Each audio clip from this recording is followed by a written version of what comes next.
Break नंतर bulletin मध्ये पुन्हा एकदा स्वागत। सुरुवातीला एक महत्त्वाची आणि मोठी बातमी आहे। छत्तीसगडमध्ये चकमकीत 5 नक्षलवादी ठार झालेले आहेत। 3 राज्यांच्या 20,000 सुरक्षा दलाच्या जवानांनी ही कारवाई केलेली आहे। 1,000 नक्षलवाद्यांना घेरण्यात आलेलं होतं। छत्तीसगडमधील बिजापूर जिल्ह्याच्या कॅरेगुट्टा जंगल भागामध्ये सुरक्षा दलाने अत्यंत मोठी कारवाई केलेली आहे।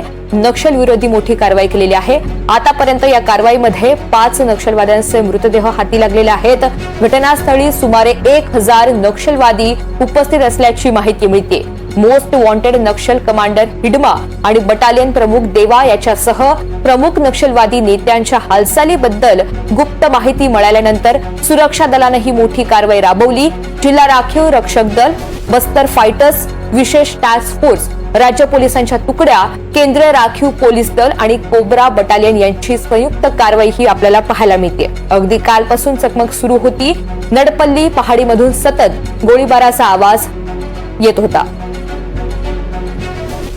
मनीष रक्षमवार आपल्या सोबत आहेत। या सगळ्या संदर्भात अधिकची माहिती देण्यासाठी मनीष, संपूर्ण देशाचं खरं तर या कारवाईकडे लक्ष लागलेलं होतं आणि बिजापूरच्या या कॅरेगुट्टा जंगलातल्या मोठ्या कारवाईमध्ये 5 नक्षलवाद्यांचा खात्मा झालेला आहे।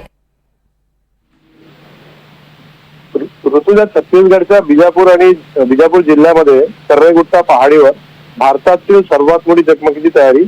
10,000 ते 20,000 सुरक्षा रक्षक तैनात आहेत। 3 जिल्ह्याचे सुरक्षा रक्षक त्या ठिकाणी आलेले आहेत। त्यामध्ये तेलंगणातील आहेत, आंध्र प्रदेशमधील आणि महाराष्ट्रातील 360 जवान सुद्धा त्या ठिकाणी आलेले आहेत। कुख्यात नक्षली पीएलजी कमांडर हिडमा सुद्धा त्या जंगलात येऊन बसला होता अशी माहिती त्यांना मिळाली होती। त्या माहितीच्या आधारावर छत्तीसगड बिजापूरच्या जिल्ह्यात उसूर क्षेत्रात कालपासून चकमक सुरू असल्याची माहिती, नडपल्लीच्या पहाडीतून सतत गोळीबारचा आवाज येत असल्याची माहिती सुद्धा होती। त्या अनुषंगाने सुरक्षा रक्षकांना मिळालेल्या माहितीनुसार पोलिसांची हालचाल बघता हिडमा तिथून पसार झाल्याची माहिती सुद्धा आहे आणि त्याच चकमकीमध्ये आतापर्यंत 5 नक्षली ठार झालेले आहेत। कॅरेगुट्टाच्या जंगलामध्ये 2,000 जवळपास नक्षली असल्याची माहिती होती आणि त्यामध्ये 3ही जिल्ह्यातील ही पहिली मोठी, सर्वात मोठी आणि पहिली मोठी कारवाई आहे की या ठिकाणी 3ही जिल्ह्यातील सैनिक या ठिकाणी आलेले आहेत आणि त्या ठिकाणी वेळोवेळी चापरने सुद्धा हालचाली ठेवण्यात आलेल्या आहेत। चापरने सुद्धा गोळीबार करण्यात येत आहे। चापर 24 तास ड्रोनच्या कॅमेऱ्याने सुद्धा त्यांच्यावर लक्ष ठेवलेलं आहे।